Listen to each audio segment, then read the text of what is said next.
주시는 하나님의 말씀 마태복음 14장 1절부터 12절까지의 말씀입니다. 이제 여러분에게 읽어드리겠습니다.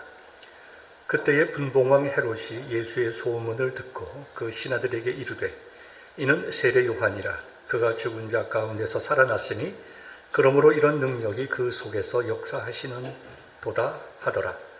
전에 헤롯이 그 동생 빌립의 아내 헤로디아의 일로 요한을 잡아 결박하여 옥에 가두었으니 이는 요한이 헤롯에게 말하되 당신이 그 여자를 차지하는 것이 옳지 않다 하였습니다. 헤롯이 요한을 죽이려 하되 무리가 그를 선지자로 여김으로 그들을 두려워하더니 마침 헤롯의 생일이 되어 헤로디아의 딸이 연석 가운데서 춤을 추어 헤롯을 기쁘게 하니 헤롯이 맹세로 그에게 무엇이든지 달라는 대로 주겠다고 약속하거늘 그가 제 어머니의 시킴을 듣고 이르되 세례 요한의 머리를 소반에 얹어 여기서 내게 주소서 하니 왕이 근심하나 자기가 맹세한 것과 그 함께 앉은 사람들 때문에 주라 명하고 사람을 보내어 옥에서 요한의 목을 베어 그 머리를 소반에 얹어서 그 소녀에게 주니 그가 자기 어머니에게로 가져가니라. 요한의 제자들이 와서 시체를 가져다가 장사하고 가서 예수께 아뢰니라. 하나님의 말씀입니다.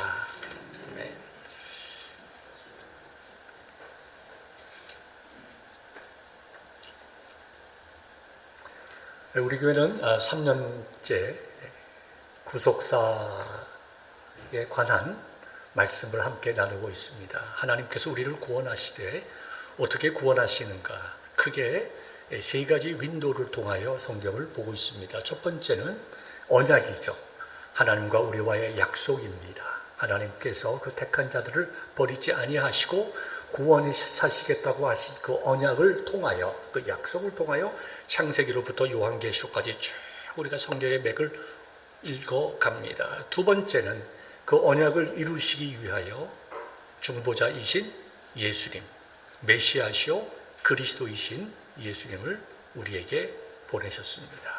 하나님께서 인간이 되심으로 우리가 보고 만지고 경험할 완전한 하나님, 완전한 인간을 우리에게 주셨습니다.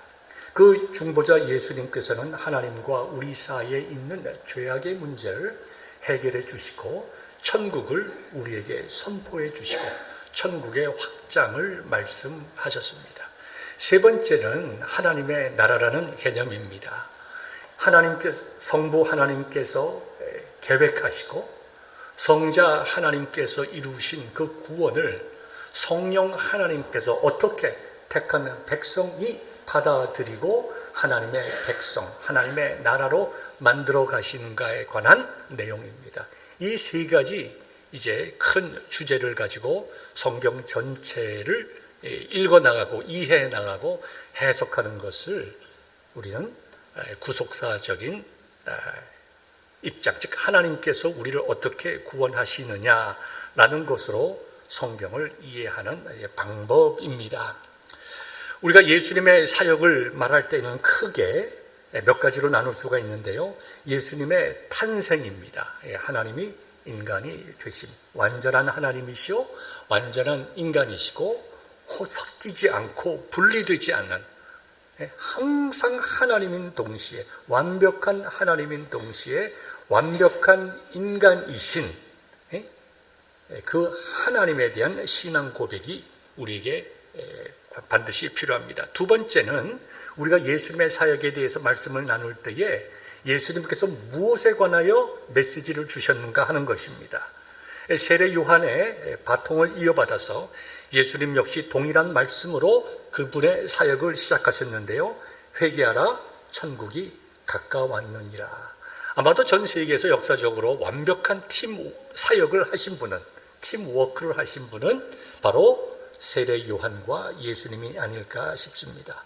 이렇게 천국에 대하여 선포하신 후에 예수님께서는 하나님의 나라는 어떤 곳인가, 우리가 지난 5주 동안에 하나님 나라가 어떤 곳인가 이 비유를 통해서 하신 예수님의 말씀을 들었습니다. 하나님의 나라는 하나님으로 인하여 기뻐하고 즐거워하는 곳입니다. 그 다음에 하나님의 나라에서 그 천국 시민들은 어떻게 살아야 하는가? 예수님께서 우리에게 주신 첫 번째 산상수훈이죠. 산상수훈에 많은 내용은 있지만 그 내용의 저는 가장 핵심적인 내용은 너희가 대접받고자 하는 대로 너희가 남을 먼저 대접하라는 예수님의 말씀입니다. 여기 우리가 대접받고 싶어 하죠. 우리 인간은 다 욕심이 있습니다. 대접받고 싶어 하고 가지고 싶어 하고 세상이 나를 인정하고 해주기를 바랍니다. 그런데요, 내가 대접받고 싶은 대로 남을 대접하라고 할 때에 그 상대방의 첫 번째 분은 누군가? 하나님이세요. 그러니까 천국 시민의 삶은 오늘 우리 주집사님께서도 기도하셨지만 하나님 자체보다 하나님께서 우리가 주시는 것을 추구하는 삶을 회개해야 되는 것이죠.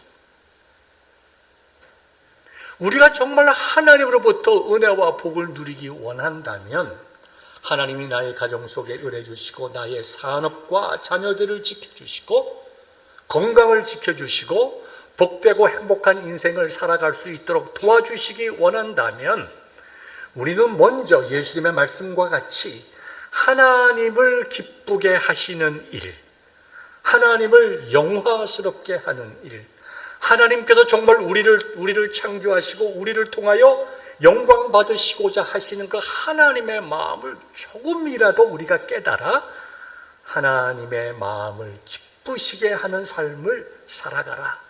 그것이 천국 백성의 삶이요. 그렇게 살아갈 때에 우리의 마음 속에 천국이 이루어지고 하나님으로 인하여 기뻐하고 즐거워하는 삶이 될 것이다. 우리 예수님께서는 그런 말씀을 선포해 주셨습니다. 동시에 말씀뿐만 아니라 치유하시고 많은 이적과 기적을 베푸심으로 하나님 나라는 회복되는 것이다. 하나님 나라는 기쁨이 있는 곳이다. 하나님 나라는 더 이상의 부족함이 없는 곳이다. 이렇게 우리로 하여금 하나님 나라를 소망하게 만드셨습니다. 그리고 죽으시고 부활하시고 승천하심으로 예수님께서 우리를 구원하시는 구원 사역을 완성하셨습니다. 이것이 예수님의 사역입니다. 그런데요, 이 예수님의 사역에 있어서 굉장히 중요한 한 분이 등장하는데 오늘 본문에 나와 있는 세례 요한입니다. 세례 요한은 여러 가지 사역을 하셨지만 가장 중요한 것은 오실 예수님의 사역을 준비했습니다. 그 당시에는 많은 사람들이 회개에 대한 갈망이 있었습니다. 그 이유는 예수님 메시아는 우리가 회개하고 메시아를 맞아들일 준비가 되어 있을 때 메시아가 오는 것이다 라고 하는 메시아 사상에 대한 기대가 있었습니다. 근데 그것은 갑작스럽게 그 시대에 생긴 것이 아니고 이미 구약 성경을 통해서 이미 우리들이 그 이스라엘 민족들이 잘 알고 있는 것입니다. 다시 한번 서클을 그려볼까요? 하나님의 백성들은 하나님의 은혜 가운데 살아갑니다. 근데 그 백성들이 하나님으로 만족하지 아니하고 세상을 사랑하고 영이신 하나님을 경배하지 아니하고 육체의 돌, 나무로 만든 우상들을 숭배합니다. 하나님을 그 마음에 두기 싫어하므로 자기가 원하는 것을 숭배합니다. 즉 자기 자신이 가장 큰 우상이죠. 하나님께서 그들을 책망하십니다. 그들을 훈계하시고 선지자들을 통하여 그들에게 회개를 촉구합니다. 그러나 도리어 하나님께서 보내신 그 선지자와 예언자들을 핍박하고 박해했습니다. 하나님께서 오래 참으셨지만 하나님의 백성들을 바로 세우시기 위해서 그들에게 고난을 주십니다. 이스라엘 백성들이 고난 속에서 고통당하고 신음하고 자기 스스로 그 모든 문제를 해결해 보려다가 결국은 안 되는 것을 알자 우리가 살 길은 하나님께로 돌아가는 길밖에 없다. 그래서 그들은 회개를 했습니다. 하나님 앞에서 진정으로 회개했을 때에 하나님께서 또다시 그들을 용서하시고 회복시켜 주시고 기쁨의 삶으로 인도해 주신 것이 이스라엘 민족들이 정말 온 전체 역사를 통하여 반복된 것 아닙니까? 동일한 것입니다. 예수님 당시의 시간을 생각해 보십시오. 유다가 망했습니다. 망한 지 이미 500년이 지나갔습니다.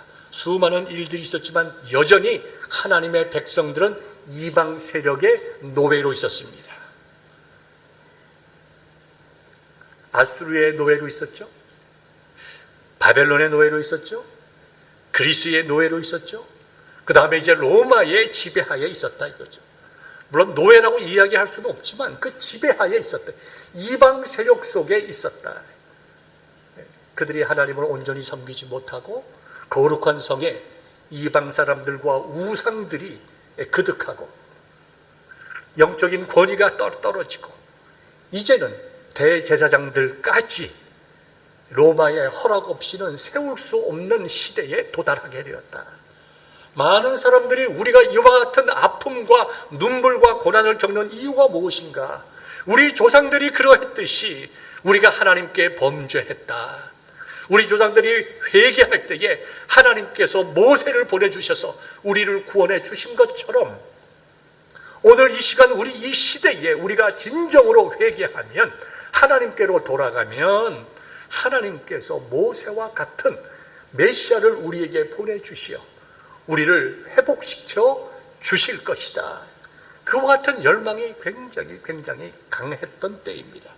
특별히 로마가 반항하고 지속적으로 로마에 대항하는 유다에 대해서 굉장히 잔인하게 핍박을 하면 할수록 그와 같은 메시아에 대한 사상이 더욱더 깊어졌습니다.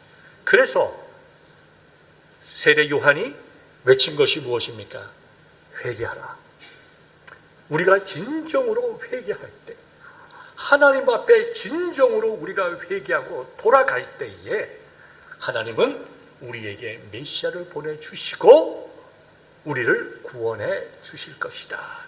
그뿐만 아니라 이렇게 세례 요한이 예수님의 오심을 준비한 것뿐만 아니라 예수님을 가리켜서 우리의 메시아라고 우리를 구원하실 하나님께서 보내신 어린 양이라고 선포합니다. 다시 말씀드려서 회개를 선포했을 뿐만 아니라 메시아를 인정하고 사람들에게 소개하고 그분들에게 그 메시아이신 예수님에게 자신의 제자들을 보내며 이 사람들이 예수님을 따르도록 했습니다. 놀라운 일이죠. 그래서 예수님께서도 세례 요한에 대해서 평가를 하실 때에 여자의 몸에서 나온 사람 중에서 제일 탁월한 사람, 제일 훌륭하고 귀한 사람이라고 예수님께서 말씀해 주셨습니다. 이와 같은 배경을 가지고 오늘 본문 속으로 들어가 보도록 하겠습니다. 14장 1절 보니까 그때에 분봉왕 헤롯이 예수의 소문을 듣고 2절입니다. 그 신하들에게 이르되 이는 세례 요한이라 그가 죽은 자 가운데서 살아났으니 그러므로 이런 능력이 그 속에서 역사하는도다. 이 본문의 말씀을 보면 이미 세례 요한은 죽은 후입니다. 오늘 본문을 여러분들이 아시겠지만 바로 헤롯, 여기서는 헤롯이지만 원래 정확하게는 헤롯 안티파스입니다. 우리가 잘 아는 헤롯 대왕, 즉 예수님께서 탄생하셨을 때에 그때에 있었던 헤롯 대왕은 이미 사망하고 그 헤롯 대왕의 아들이 여러 명 있었는데 그 중에 한 사람이 이 헤롯 안티파스였습니다. 이 헤롯 안티파스는 분봉왕이었습니다. 이 분봉왕이라는 말의 원어적인 의미는 4분의 1의 땅을 이제 다스리는 자이다. 그러나 꼭 4분의 1이 땅이 아니라 위임을 받아서 위탁 통치를 하는 그런 왕이었습니다. 그 당시에 로마가 그 유대 땅을 지배할 때에 땅이 굉장히 넓지 않습니까? 위로부터는 저 북쪽의 헐몬산으로부터 쭉 내려오다가 그 다음에 갈릴리 바다가 있습니다. 그 밑에 사마리아 땅이 있습니다. 그 밑에 이제 예루살렘과 과거의 유대 땅이 있습니다.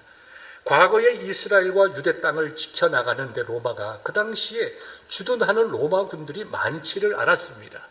예루살렘에서 약 700명 정도의 로마 정규 군인들이 예루살렘을 지키고 있었습니다. 그렇기 때문에 로마는 정책적으로 로마에 충성하고 협조를 잘하는 사람들을 세워서 일부의 땅을 통치하고 다스릴 수 있는 자치권까지도 주었습니다. 그 중에 한 사람, 즉 분봉왕, 위임을 받은 왕 헤롯 안티파스가 이제 세례 요한을 죽였는데, 죽인 후 얼마 되지 않아서 예수님에 대한 소식을 들었습니다. 예수님이 하신 그 모든 말씀, 그 다음에 행하신 일들, 이적과 기적을 들었을 때에 어떤 생각을 했는가 하니까, 그 예수라는 사람은 바로 내가 죽인 세례 요한의 영의 힘으로 이와 같은 일을 하는구나, 그와 같이 생각을 했습니다. 대단히 미신적인 생각을 했던 것이지요. 사실 세례 요한은 이적과 기적을 베풀지 않았습니다. 그러나 예수님의 가르침과 세례 요한의 가르침이 굉장히 일맥상통했습니다. 무엇이죠? 회개하라, 천국이 가까워졌느니라. 첫 메시지가 동일했습니다. 그 다음에 세례 요한이 그 당시에 지배계급에 대해서 비판적인 생각을 가졌던 것처럼 예수님 역시 그와 같은 생각을 말씀하셨습니다. 누가 보더라도 비슷한 사역을 해 나갔기 때문에 세례 요한은 죽었지만 예수님께서 하시는 그 사역을 들은 이 분봉한 헤롯 안티파스는 내가 죽인 그 세례 요한이 영이 살아나서 예수 속에 들어가서 이와 같은 일을 하는구나, 그렇게 생각했다는 것입니다. 그러면 헤롯은 왜 세례 요한을 죽였을까요? 헤롯은 예수님으로부터 여우 같은 자라는 이야기를 들었습니다. 이 헤롯 안티파스는 굉장히 잔인한 사람이었습니다. 굉장히 정치적인 사람이었습니다. 자기의 이익을 위해서는 많은 일들을 서슴없이 했던 사람입니다. 그런데요, 이 헤롯이 자기 조카와 결혼을 했습니다. 여기 보면 조카란 말은 없지만 성경 여러 군데를 보면 그와 같은 것을 우리 찾을 수가 있습니다. 조카였을 뿐만 아니라 자기의 이복 동생인 헤롯 빌립의 아내를 자기 것으로 취했습니다. 많은 사람들이 다 알고 있었지만 아무도 입을 열지 아니할 때에 세례 요한이 그것을 비판했습니다. 4절 보니까 요한이 헤롯에게 말하되 당신이 그 여자를 차지하는 것이 옳지 않다 하였음이라. 이와 같은 직설적인 비판으로 인해서 요한을 가두어 두었습니다. 요한은 한 번만 말한 것이 아니었습니다. 문법적인 것을 보면 지속적으로 이야기를 했다는 것입니다. 헤롯은 이러한 자기의 치부를 드러내는 요한을 죽이려고 했지만 사람이 두려웠습니다. 많은 사람들이 세례 요한을 선지자로 생각했기 때문에 그들을 두려워했습니다. 세례 요한 자체보다도 사람들이 폭동을 일으키면 어떻게 될 것인가, 나에 대해서 대항을 하게 되고 문제가 일어나고 사회적인 소요가 일어나면 나의 이 분봉왕의 위치는 어떻게 될 것인가, 로마가 나를 어떻게 볼 것인가, 그와 같은 자신의 처세랑 같은 것 때문에 두려워했습니다. 그런데 생일날이 되었습니다.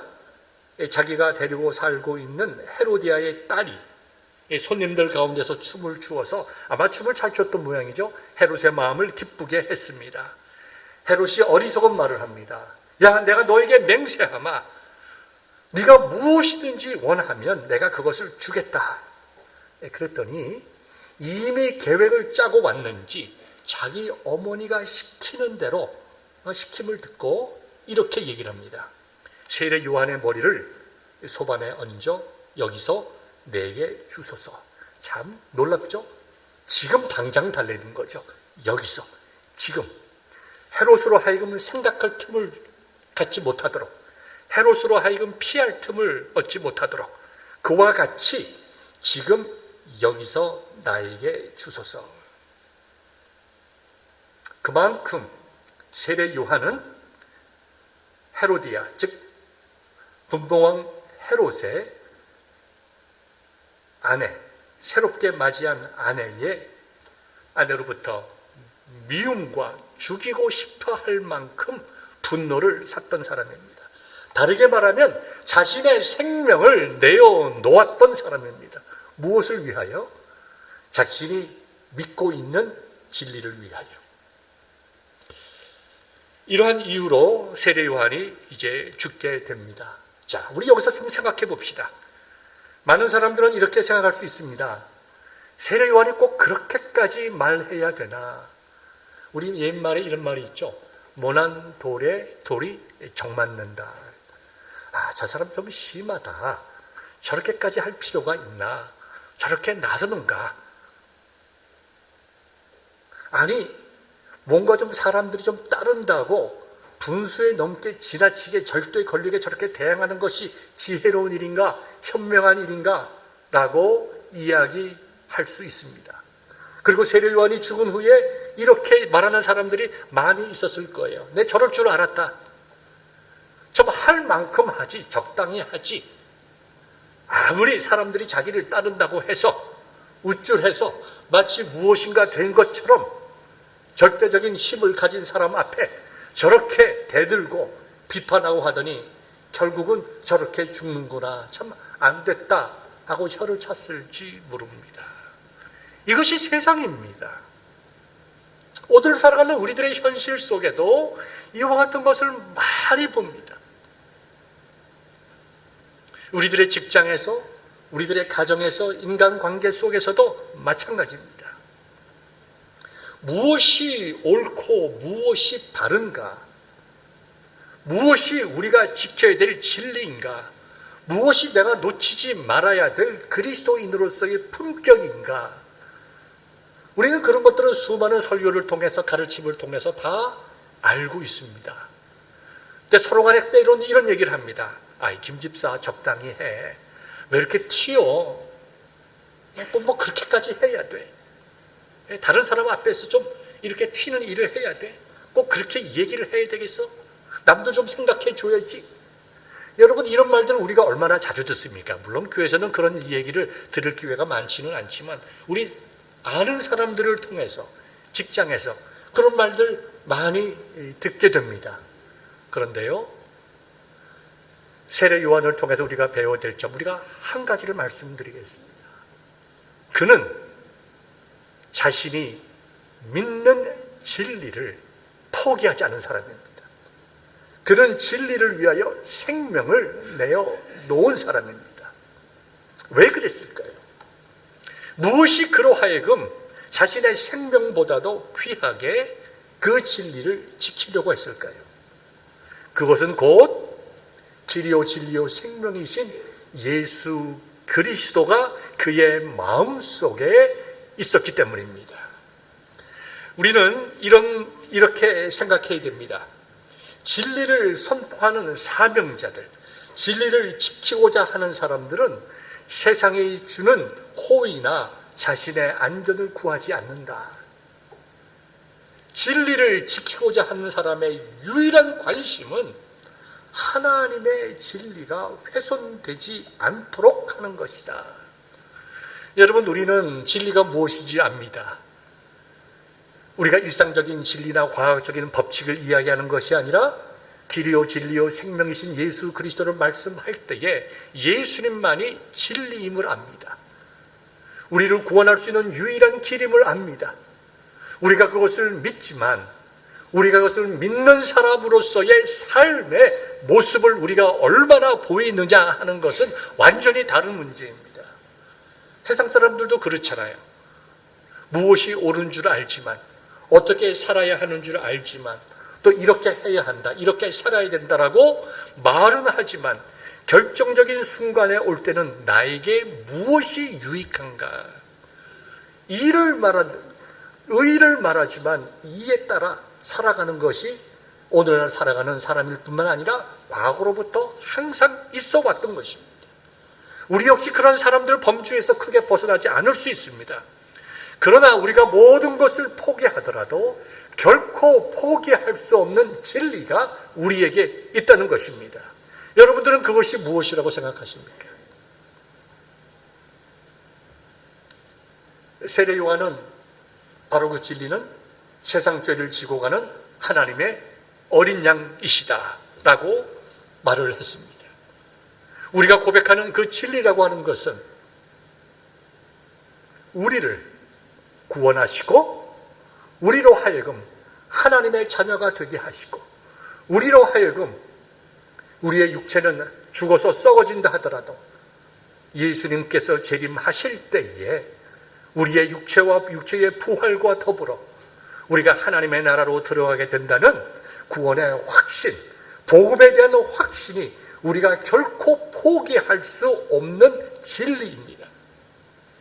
우리는 이것을 포기할 수가 없습니다. 포기해서도 안 됩니다.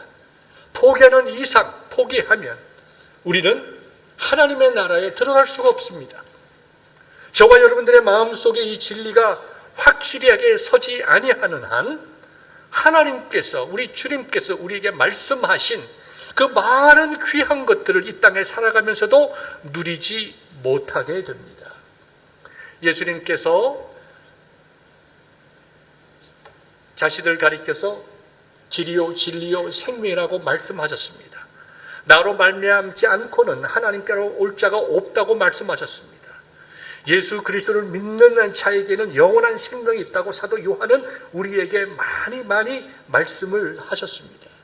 그런데요, 세례 요한을 통해서 우리가 분명히 깨달아야 할 것이 하나 있는데요, 세례 요한은 자신이 가지고 믿고 있는 그 진리를 위하여 자신의 목숨을 드렸다는 것입니다.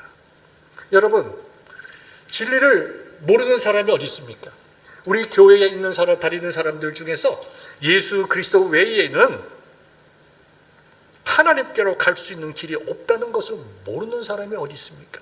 제 생각에는 여기에 있는 자리에 앉으신 분들 한 분도 빠짐없이 너무나 많이 들어봤고 그렇게 생각하시고 그렇게 믿는 분들이라고 저는 생각합니다. 그런데요, 사도 세례 요한을 통해서 우리가 꼭 기억해야 될 점이 뭔 줄 아십니까? 세례 요한은 자신의 믿는 믿음을 위하여 목숨을 내어놨다는 거예요.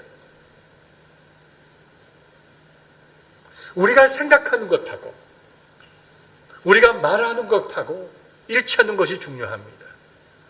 우리가 좋은 이야기 우리가 많이 할 수 있습니다.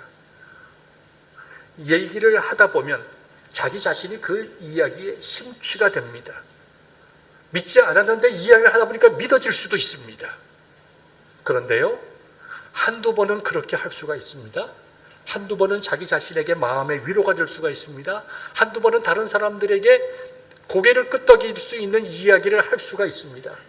그런데요, 사람의 마음을 변화시키고 그 영혼을 변화시킬 수 있는 능력의 말과 고백과 외침이 되기 위해서는 자기 속에 진리에 대한 확신이 있어야 하는 것입니다. 세례 요한은 우리에게 그걸 보여주는 거예요. 어느 정도의 확신인가? 내가 생명을 잃더라도 내 생명을 좌지우지할 수 있는 왕이 잘못했을 때 나는 그에게 내 생명을 내어놓고 이것은 죄입니다. 당신은 이것을 회개해야 합니다. 내가 이 말을 하겠다고 결단하고 그는 실질적이고 구체적이고 계속적으로 그와 같은 이야기를 했습니다. 그것은 뭐예요? 세례 요한의 마음속에 그 진리가 살아있다는 거예요. 세례 요한의 마음속에 그 진리가 살아있었기 때문에 세례 요한의 외침이 다른 회당장과는 달랐다는 거예요. 세례 요한의 마음속에 그 뜨거운 열정과 확신과 믿음과 성령의 역사함이 있었기 때문에 성경학자들이 우리가 메시아를 맞이하려면 우리가 회개된다, 그 말하고는 달랐다는 거예요. 제사장들의 말과 달랐다는 거예요. 예수님 시대에 그렇게 많은 사람들이 회개하고 나와서 세례를 받은 역사가 세례 요한 외에는 없습니다. 그 시대에. 물론 후에 예수님의 제자들이 이제 세례를 주고 정말 베드로처럼 하루에 3,000명씩 세례를 줬죠. 베드로도 마찬가지입니다. 그는 예수님을 부인하기도 하고 예수님을 저주까지도 하고 예수님께서 부활한 모습을 보고도 어떻게 해야 할 바일지를 몰라서 친구들에게, 제자들에게 우리 다시 물고기 잡으러 가자 그랬던 지극히 평범한 사람이었습니다. 그럼에도 불구하고 부활하신 예수님에 대한 확신이 있고 성령께서 그들의 마음속에 은혜를 주시고 능력을 주시자 그는 담대하게 외쳤습니다. 마치 세례 요한이 회개하라 천국이 가까웠느니라 라고 할 때에 그 말 한마디에 수많은 사람들이 회개하고 회개의 징표로서 세례를 받았던 것처럼 베드로가 예수 그리스도에 대해서 선포할 때에 하루에 3,000명이 나와서 회개하고 세례를 받게 되었다는 것입니다. 그럼 무엇 때문에 그랬을까요? 무엇이 그러한 역사를 이루게 됐습니까? 생명을 내어놓고도 변할 수 없는, 포기할 수 없는 진리가 세례 요한의 마음속에, 베드로의 마음속에 있었기 때문입니다. 여러분들이 이것을 꼭 오늘 이 시간 기억할 수 있기를 바랍니다. 바로 하나님께서 이 메시지를 우리에게 주시면서 이 메시지를 듣는 우리가 어떠한 마음을 갖기를 원하시는가, 하나님께서 말씀을 주신 의도를 한번 생각해 봅시다. 저는 말씀을 선포하고 여러분들은 말씀을 듣습니다. 하나님께서 이 시간 저와 여러분들이 말씀을 들을 때 어떤 마음을 갖기를 원하신다고 생각하십니까? 우리 옆집에 있는 사람이 뭐 잘못한 게 있는데 잘됐다. 나한테 뭐 잘못한 것이 있는데 내가 가서 좀 회개하라고, 당신 정말 잘못을 고백하라고 얘기를 해야 되겠다. 여러분 그런 생각 가지십니까? 하나님께서 이 시간 저와 여러분들에게 주시는 마음이 있다고 하면 여러분들이 이미 마음에 깨달았듯이 하나님께서 세례 요한이 그 시대의 상황 속에서 예수 그리스도에 대해서 힘있게 선포하고 생명을 내어놓고라도 진리를 지켜나갔고, 그렇게 생명을 내어놓고 진리를 지켜나가며 외쳤을 때에 하나님께서 그를 통하여 수많은 일을 하셨던 것처럼 오늘 살아가는 나에게 이 시대에 세례 요한이 되기를 원하시는구나. 저는 여러분들이 이와 같은 생각을 가질 수 있기를 간절히 소망합니다. 너무 어렵고 추상적인 일입니까? 아닙니다. 세례 요한은 그의 삶을 통해서 자신보다 예수님이 드러나기를 원했습니다. 예수님은 흥하셔야 하겠고 나는 망하여야 하리라. 나의 삶 전체를 통해서, 나의 삶의 현장 속에서 예수님을 선포하고 예수님이 어떤 분인지를 가르치고 나 자신이 예수님의 자녀로서의 삶을 살아가게 될 때에 하나님께서 저와 여러분들에게 은혜를 주셔서 세례 요한이 그래 했던 것처럼, 베드로가 그렇게 했던 것처럼, 비록 저와 여러분들이 양과 질에서는 차이가 있을 수 있다 하더라도 우리는 분명하게 하나님의 역사를 이룰 수 있는 귀한 하나님의 종들이 될 수 있다는 것입니다. 이것이 저와 여러분들이 오늘 말씀을 듣고 기억하고 붙잡아야 될 내용입니다.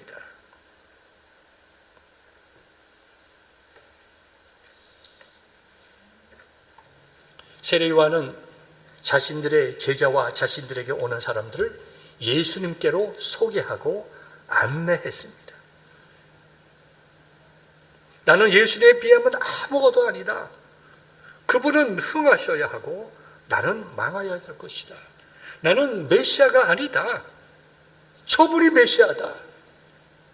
그러면서 자신은 그 진리를 위하여 온유하고 겸손하게 모든 열정을 다하여 그 진리를 지키고 선포하고 그의 삶을 통해서 실천했습니다. 저와 여러분들도 오늘 동일한 삶을 살아갈 수 있기를 소망합니다. 우리들의 직장 생활을 보십시오. 우리들의 이웃과의 관계를 보십시오. 나의 삶을 통해서 그리스도인의 모습이 드러나는가? 그것이 곧 진리를 선포하는 일입니다.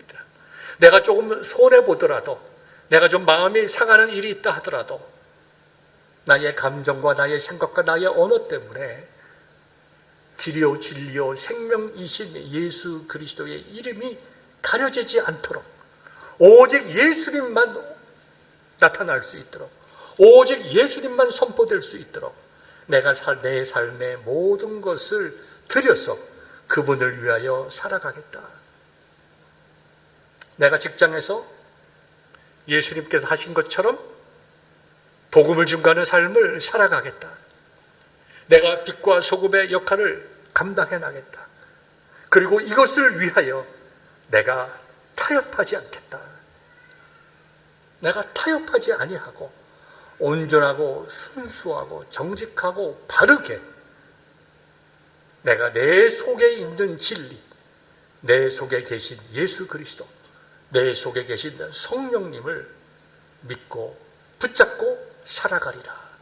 이와 같은 결단이 있다면 저와 여러분들은 이 시대의 세례 요한이요, 이 시대를 구원하는 정말 귀한 그리스도의 메신저가 되는 것이고, 이 시대의 복음을 증거하는 이 시대의 베드로, 이 시대의 세례 요한이 될 것입니다.